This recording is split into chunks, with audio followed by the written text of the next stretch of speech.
जय भीम। नमो बुद्धाथियों। साथियों, हिंदुओं का नवरात्रों का त्यौहार शुरू हो गया है। आज हम प्रयास करेंगे कि क्या जो ये नवरात्रों का जो व्रत है, 10 दिन तक चलने वाला यह त्यौहार उत्सव, क्या यह एक अंधविश्वास है, अंधश्रद्धा है? अभी कुछ न्यूज़ सुनने को मिली जिसमें एक बीजेपी के विधायक हैं, वो ऐलान करते फिर रहे हैं कि नवरात्रों के दौरान कोई भी मांस मच्छी यानी नॉनवेज की दुकान नहीं खुलेगी। अगर किसी ने नॉनवेज की दुकान खोलने की जरूरत की तो उसको परिणाम भुगतने पड़ेंगे। यहां से आम आदमी पार्टी के अब विधायक भी वही राजनीति करने का प्रयास कर रहे हैं जिस राजनीति को बीजेपी ने अपना हथियार बनाया, यानी कि लोगों के धार्मिक अंधविश्वास, पाखंड और अपने चुनाव का एजेंडा बनाना। तो क्योंकि हम पहले से कहते आए हैं कि जो बीजेपी है, आम आदमी पार्टी है, इन दोनों पार्टियों की जो जड़ें हैं वो आरएसएस से निकलती हैं। तो इन जड़ों के ऊपर जो पेड़ फलेगा फूलेगा और जो पेड़ जो फल देगा वो किस प्रकार के होंगे, आप इसका अंदाजा लगा सकते हैं। अभी आम आदमी पार्टी की जो राजनीति है वो बीजेपी की जो वैमनस्य, घृणा, नफरत, हिंसा, इसका जो अति हो गया है समाज में, और समाज ये समझने लगा है कि बीजेपी जो है बहुत अति करने लगी है धर्म के नाम पर। तो उस जितनी अति समाज समझ रहा है उसका लाभ लेने का प्रयास आम आदमी पार्टी कर रही है। लेकिन समस्या ना तो आम आदमी पार्टी की है और ना बीजेपी की है। यह जो इशू है, एजेंडा है मांस मछली खाने को लेकर, ये एजेंडा लोगों से संबंधित है कि लोग इसको किस तरह से लेते हैं। तो ये जो केवल 9 रातों के दौरान मांस मछली लोग नहीं खाएंगे, हिंदू लोग नहीं खाएंगे। बाकी दुनिया में ऐसा कोई धर्म नहीं है, जैन और बौद्ध धर्म को छोड़कर, जो मांसाहार पर किसी प्रकार की पाबंदी लगाता हो। मुस्लिम, उनके आहार का एक प्रमुख अंग है नॉनवेज। ईसाइयों के आहार का प्रमुख अंग है नॉनवेज, सिखों का भी। लेकिन ये जो चर्चा चल रही है कि नॉनवेज नहीं खाएंगे और ना ही खाने देंगे, ये समस्या वाली बात है कि ना तो नॉनवेज खाएंगे और ना ही खाने देंगे। क्योंकि जब दुकानें बंद हो जाएंगी जहां पर नॉनवेज नहीं मिलेगा, तो जो नॉनवेज खाने वाले लोग हैं वो क्या करेंगे, कहां से नॉनवेज लेकर आएंगे? चलिए ठीक है, इसको भी देखा जाए। इंसान है, अपने लिए कुछ और 10 दिन तक कहीं ना कहीं जो है संघर्ष कर लेगा खाने के लिए। जिनको नॉनवेज ही खाने की आदत है वो कुछ और इंतजाम कर लेंगे, वेज खा लेंगे, चलिए ठीक है। लेकिन क्या वास्तव में इस संसार में नॉनवेज खाना 10 दिनों के लिए रुक जाएगा?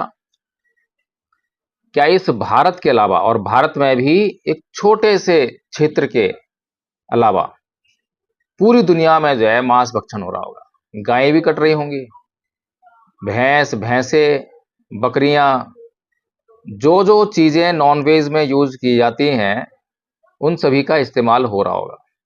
फिर ऊपर से कहते हैं सनातन धर्म।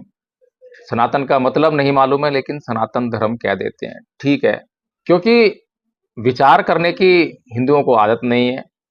यदि कुछ तर्क प्रस्तुत किया जाए तो समझने का उनके भीतर सामर्थ्य नहीं है। तो जो मांस है पूरी दुनिया में खाया जा रहा होगा, केवल भारत के ही एक छोटे से क्षेत्र में जहां जहां हिंदुओं की आबादी होगी। दिल्ली में, पूरी दिल्ली में बैन नहीं होगा, उत्तर प्रदेश में, पूरी उत्तर प्रदेश में बैन नहीं होगा। जो मुस्लिम एरियाज हैं जहां पर हिंदू है ही नहीं, वहां पर तो मांस भक्षण होगा ही होगा। तो ये जो हिंदुओं की जो अवधारणा है मांस भक्षण को लेकर, इसके पीछे आधार क्या है? क्या यह एक बीमारी है? क्या यह एक अंधश्रद्धा है, अंधविश्वास है? आखिर है क्या? अगर हम मालूम करना चाहें कि हिंदुओं की क्या ये नैतिकता वाली बात है कि उनको मांस नहीं खाना चाहिए। क्या ये उनकी नैतिकता का एक आधार है? तो उत्तर मिलेगा कि उनके लिए मांस भक्षण को लेकर नैतिकता वाली कोई बात ही नहीं है, क्योंकि नैतिक आचरण तो ये कहता है कि किसी भी जीव का मांस इसलिए नहीं खाना चाहिए क्योंकि उस जीव की हिंसा करनी पड़ती है, उसको कष्ट होता है, उसकी हत्या करनी पड़ती है। जिस प्रकार से हम किसी दूसरे के द्वारा अपनी हत्या करना पसंद नहीं करते हैं, हम घबराते हैं, डरते हैं इन बातों से कि कोई हमारी हत्या ना कर दे, अपने जीवन रक्षा करने के लिए तमाम तामझाम करते हैं।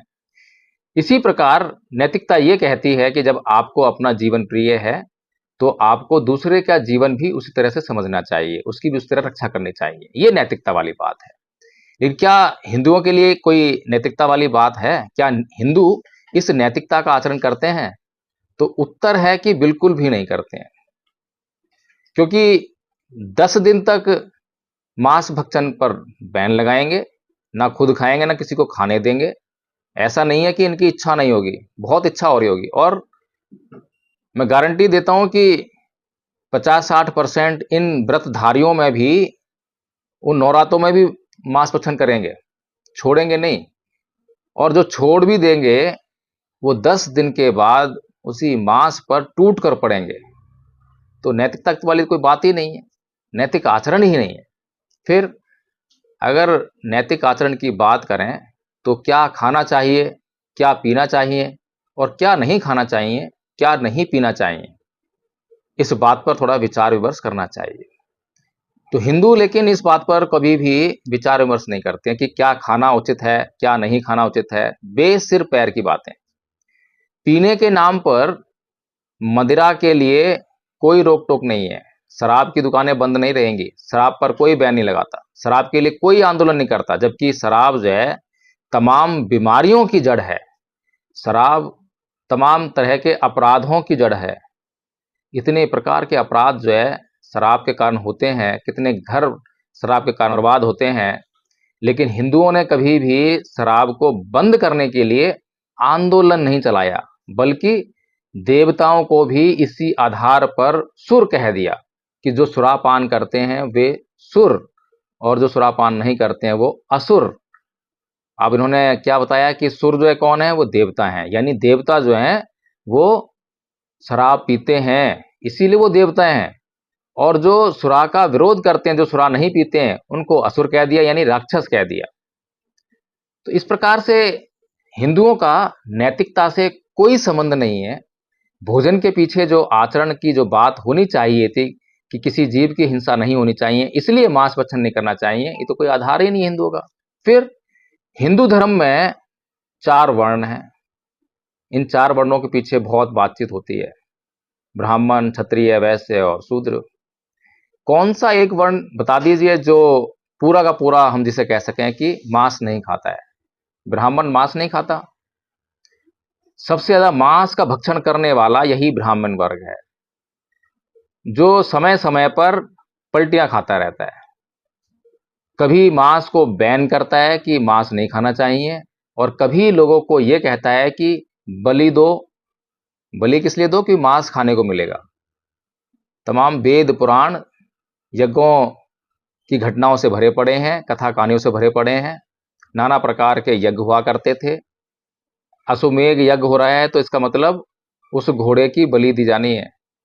और इतना ही नहीं, नैतिकता वाला कोई आचरण आपको नहीं मिलेगा। जुआ यज्ञ में होता था, अश्लीलता यज्ञ में होती थी, और उसके बाद सुरापान करना यानी कि शराब का पीना।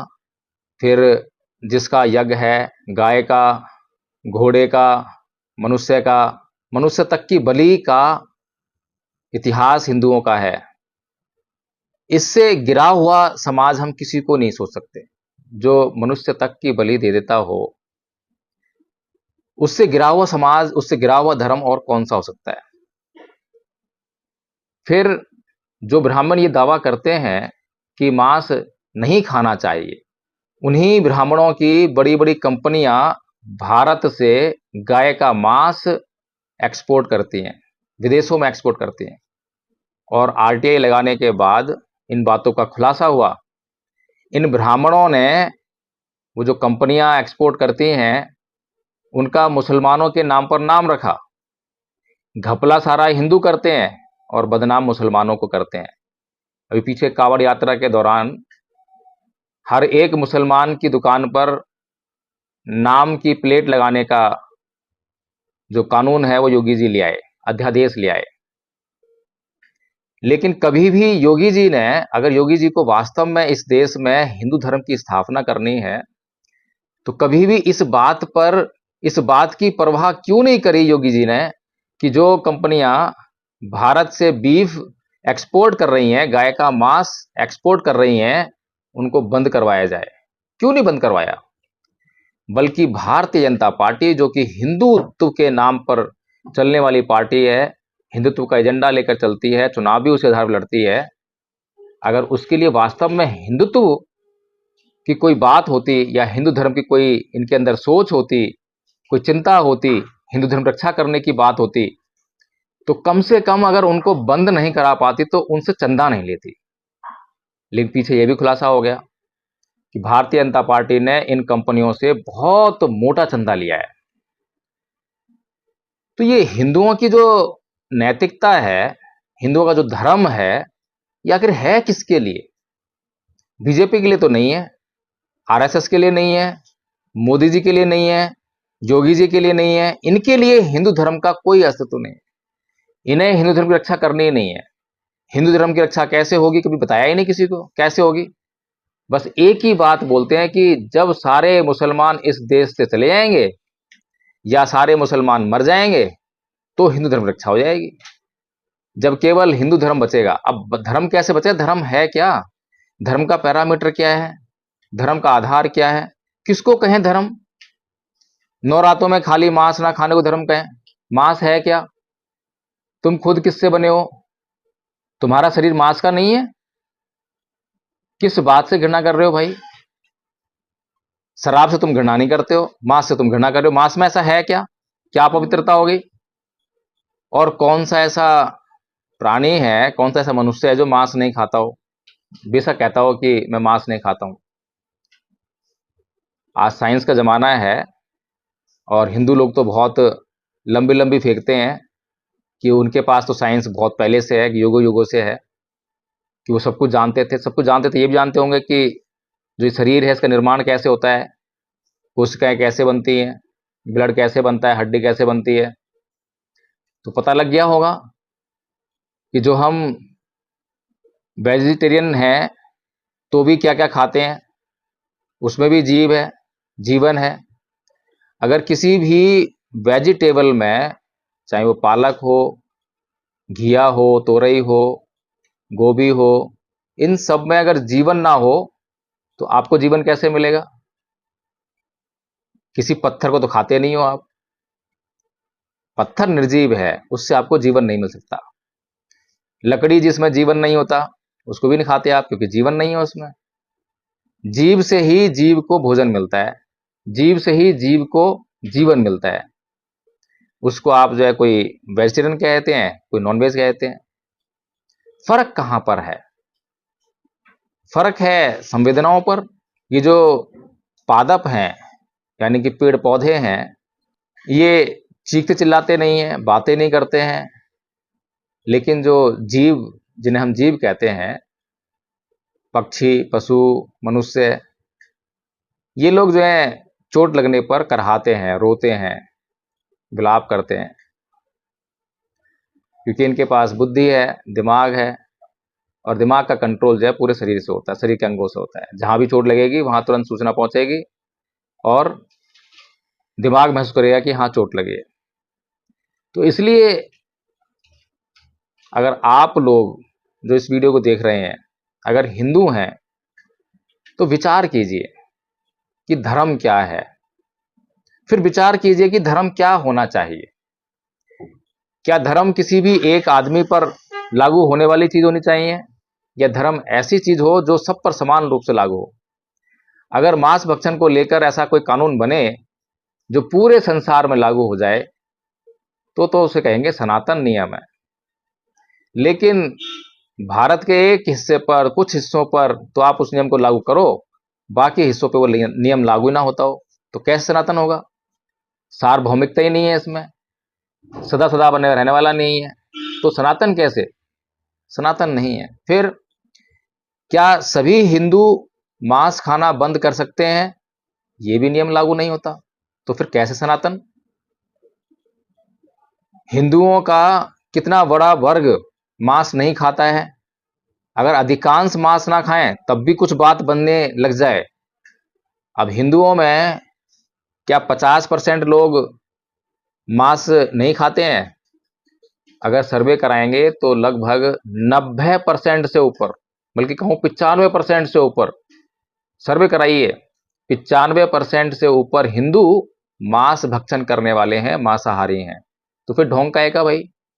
और कौन सी देवी और कौन से देवता को आप प्रसन्न कर रहे हैं मांस ना खाकर? उन देवी और देवताओं का क्या स्टेटस है मांस खाने के मामले में? किसने कहा है कि आपको मांस मत खाइए?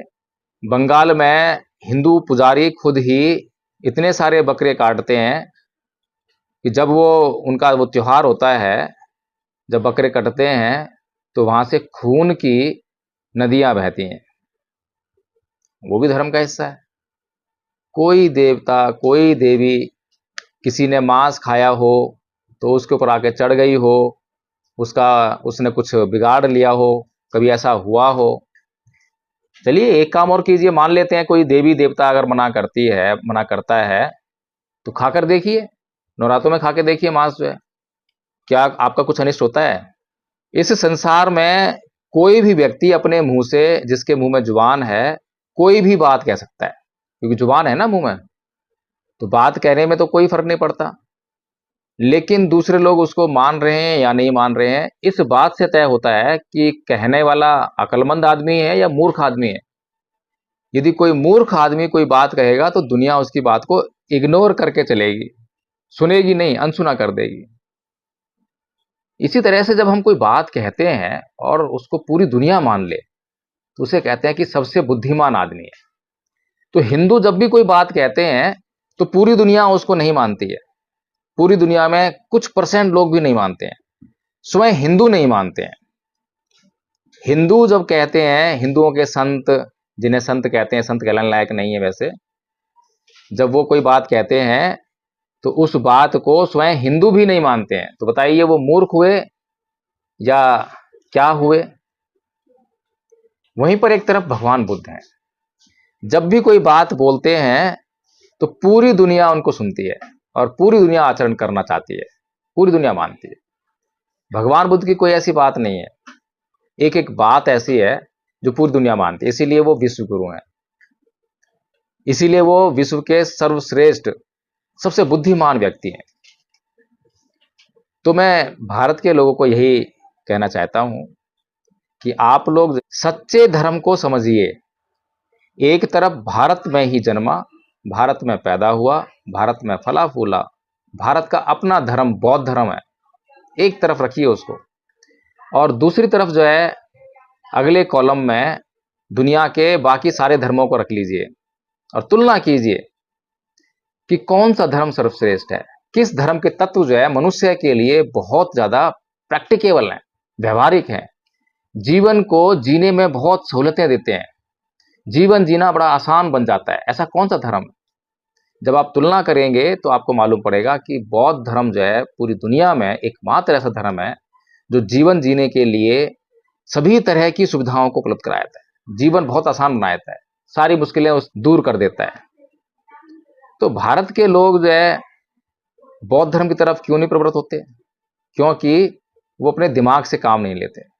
जिस दिन भारत के लोग अपने दिमाग से काम लेने लग जाएंगे, सोचने लग जाएंगे, समझने लग जाएंगे, प्रश्न करने लग जाएंगे, जांच करने लग जाएंगे, उस दिन भारत में से सभी धर्म समाप्त हो जाएंगे, क्योंकि सभी धर्म के लोग बुद्धिज्म में कन्वर्ट हो जाएंगे। और ये सभी की जरूरत है, ये कोई नाक का सवाल नहीं है, बौद्धों की नाक का सवाल नहीं है कि बौद्धों की ये नाक का सवाल बन गया हो कि सभी धर्मों को जो है बुद्धिज्म में कन्वर्ट करना है, ये उनकी नाक का सवाल नहीं है। चैलेंज है, चुनौती है कि आप जो है बुद्धिज्म के सिद्धांतों को दूसरे धर्मों के सिद्धांतों के साथ में रखकर और उसकी जांच करके देखिए।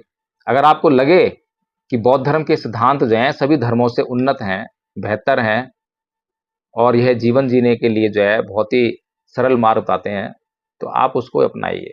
लेकिन आपको उसके लिए अपने मन में बैठाई हुई हर अवधारणा से मुक्त होना पड़ेगा। पहले अपने मन को स्वतंत्र करना पड़ेगा। आप हिंदू हैं, पहले इससे मुक्त हो जाइए।